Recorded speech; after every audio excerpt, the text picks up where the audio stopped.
Alright, welcome back. This is WILSHOCKER with more Final Fantasy XIV, doing a complete full playthrough.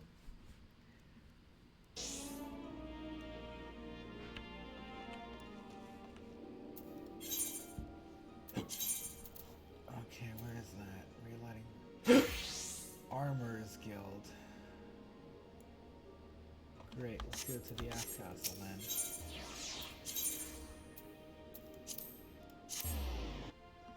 I want to be an armorer.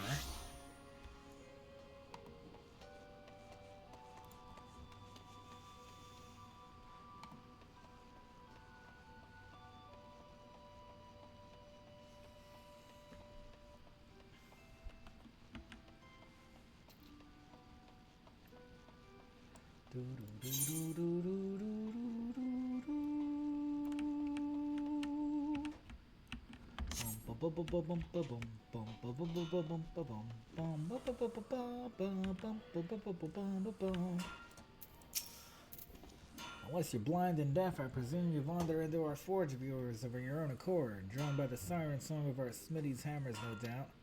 In these here hallowed halls, Limsa's finest pound metal into all manner of tools and weapons. And when I say Limsa's, I mean the whole bloody realms. Make no mistake, you need more than a big arm to join our ranks. But if you got iron in your veins and the builder's blessing, speak up. I said we'll join the Blacksmith's Guild. Ours is a trade born of blood and brine, for as long as pirates have sailed the Rotano smithies, have forged their weapons and fitted out their ships from keel to cannon. Of course, till sea swallows all ain't just an idle saying. Brine will eat through even the stoutest of iron given time, and our forebears long struggled to forge more rust-resistant alloys. Lucky for us, the smithies of Eld were a determined bunch and clever too, so when they learned that the kobolds grew something of advanced metallurgy, the smithies set out to make it their own. Thanks to the kobolds' wisdom, which they generously gifted us with only the merest hint of pirately prompting, Lamins and Smitten came up on leaps and bounds. 'Twasn't long before the Gridanians and Oldens started eyeing our knowledge like we did the kobolds, though, and so some 150-odd years ago, two particularly forward-thinking men named Theor Naldik and Bryce Weimel had the great idea of establishing a respectable business. Gotta write that down. Theor Naldik and Bryce Weimeli had the bright idea of establishing a respectable business. Smithing.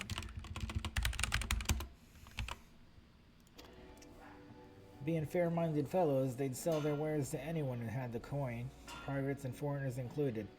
And when folks weren't inclined to pay, they made sure to remind them what we had completely forsaken our pirate ways. Times have changed though, and we're a wee bit more willing to share our wisdom these days. The company's been running the Blacksmiths and Armorers Guild for years now, welcoming any soul with the necessary talent and will to work. As to whether you've got enough of either, well, that's for the Forge Master to decide. Speak to me when you're ready to present yourself to him.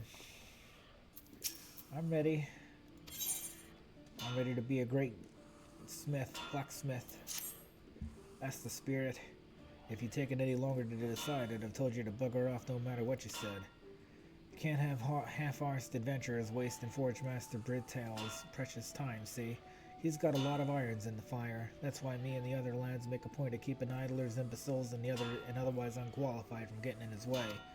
Any road, it's time you went and paid your respects to the man. He's the one over yonder making a face like he's carrying the weight of the world on his shoulders.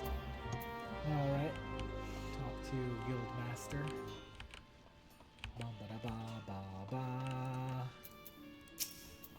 About time Randolph sent me a new recruit. It's been too long. I'm Brithel, Forge Master of the Blacksmith's Guild. If you're able to become a smithy worth the name, it would be my great pleasure to educate you on the finer points of the craft. The rest of these sour-faced bastards will tell you it's hard, grueling work to fit for only the best and brightest, but I say put a hammer in the hands of the willing and see what happens. What do you say then, Will? Will you swing a hammer for old Brittle? Swing the hammer for old Brithale.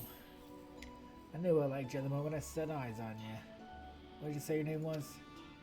WILSHOCKER, a name fit for a hero if I ever heard one. In fact, I reckon I did hear it in a bard song once. Or was it that poor son cursing in the cuffs of the wench?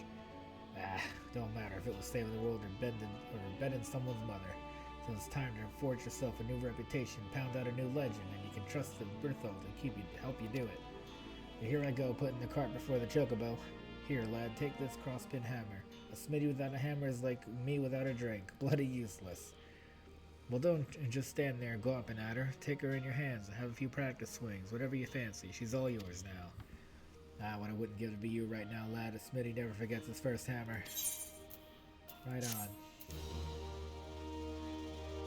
Ba ba ba ba ba ba ba ba.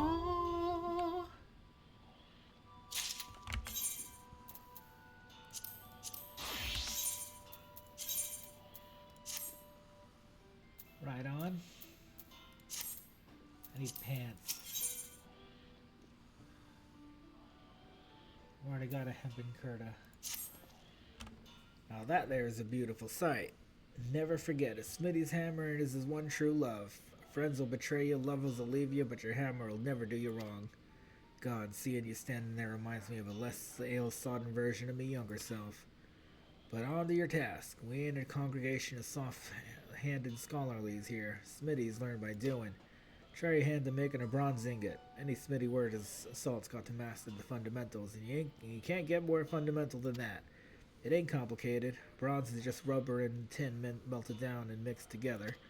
See, so you'll be needing... that's it, copper and tin ore. And seeing as most folks don't carry stuff like that around them without reasons, a Simdair outside can provide you with some, for a price that is. What the lad can't sell you, though, is the fire charge you'll need. It ain't complicated, but that don't mean it's easy. You need to melt the metals after all. To do that, you've got to get them hotter than the flame kiss Tor's crotch. Jeez. And that's all there is to it. Think you'll handle it, lad? Wonderful. Ba-ba-da-ba-ba-ba. Guild supplier. 1, 2, 4, 5. 1, 2, 3, 5.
Remember, to make a bronze ingot, all you need is copper, tin, and a fire shard. Cinder can sell you the ore, but you'll need to find a shard on your own. Great, here you go.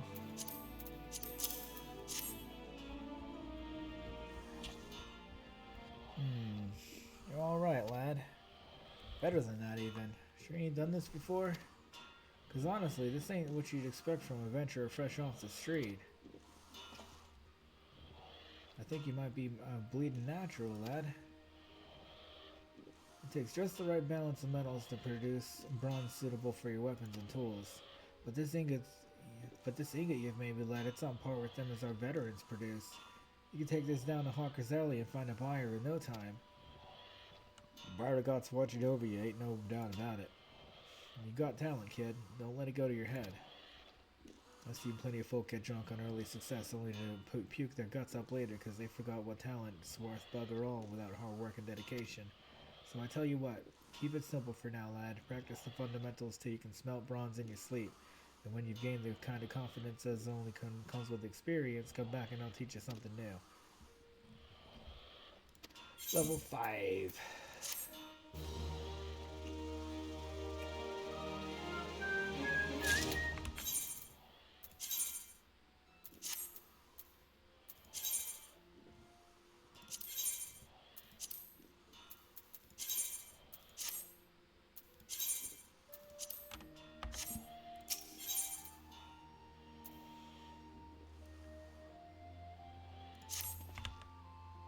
Praise the builder. I was afraid you might have joined up with another crew. The thought of it pained me so much I was down at the wench till the morning bells I was. But here you are, still brimming with potential. And with some extra meat on your smithing arm if my eyes don't deceive me. Something new, something new. Oh, of course, how could I forget? WILSHOCKER, I bid you craft 3 bronze crosspin hammers, just like the ones all our apprentice smithies use. For this you'll need bronze, maple lumber, and hempen cloth. Now I know making the bronze won't pose you no trouble, but allow me to offer a bit of advice regarding the materials. If you want to save yourself some coin, you might consider mining your own copper and tin out in the wilds. And if that don't tickle your fancy, you might consider whacking the old cobbler if it stops moving. They lug ore around with them, see? And it ain't as if swinging a sword's all that different from pounding a lump of metal into shape, is it? At the end of the day, though, how about you go getting the bits and pieces don't matter to me. I just want to see if you can make a decent hammer. Do what needs, do it, and come back when it's done. Great. God, there's so much talking, man. It is absurd. Bronze hammer?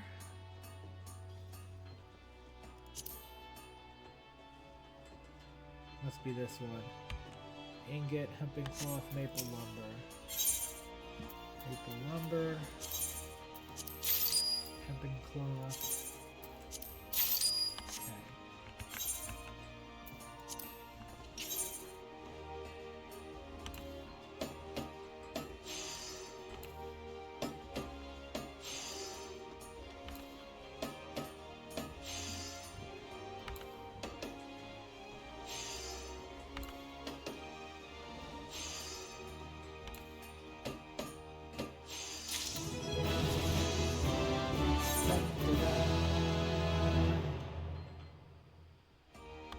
I like 10 of these.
one.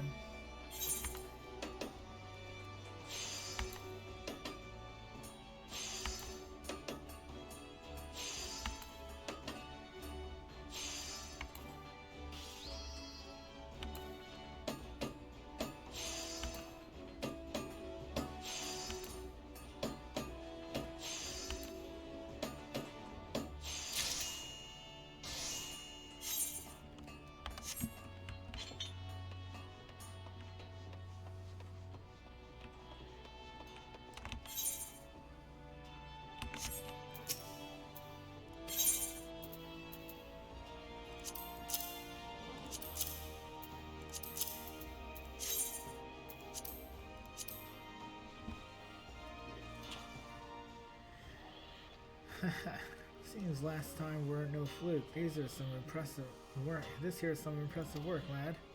Now a layman might look at this and think you just stuck a piece of bronze on a maple stick, but you've done a damn sight more than that. Whether we know it or not. Whether ye know it or not. A hammer's a tool after all, and the head's got to grip the shaft for tens of thousands of strikes. What's more, when a smithy's pounding a red-hot piece of metal, this hammer takes up some of the heat and swallows a touch, which ain't a problem unless it's a poorly made piece of shite. Take it from me, lad, there's few things more embarrassing than flinging a glowing hammerhead over your shoulder, straight into the eye of your newest apprentice, even if he did eventually get his sight back. But I reckon your hammers won't need to lead to any accidents like that. In short, I'm happy with what you've done. Now, I'll spare us the "don't rest on your laurels" speech if it's all the same to you. Stating the bleeding obvious is best done with a drink in your hand, I find. But well done any road. Here, you'll be needing this. A hammer will suffice for simple smithing, but complex jobs call for a more delicate touch, which is what a file gives you. Using one alongside your hammer will make your life a good deal easier, whatever you're crafting. Try smithing something simple. I guarantee you'll see the difference, and when you've done that, do it again. I want you to practice so you can wield that file as well as your hammer. Once you've got the hang of it, come back here for another task. Great. Great. Great. I already have a hat. I think I already have pants, so I'm gonna take boots.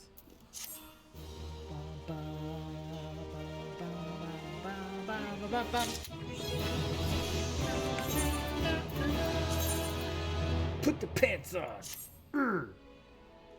Update. Okay, I'm gonna stop here. Gotta go do something. Thank you for watching. Leave a like and hit subscribe, and I'll be back with more.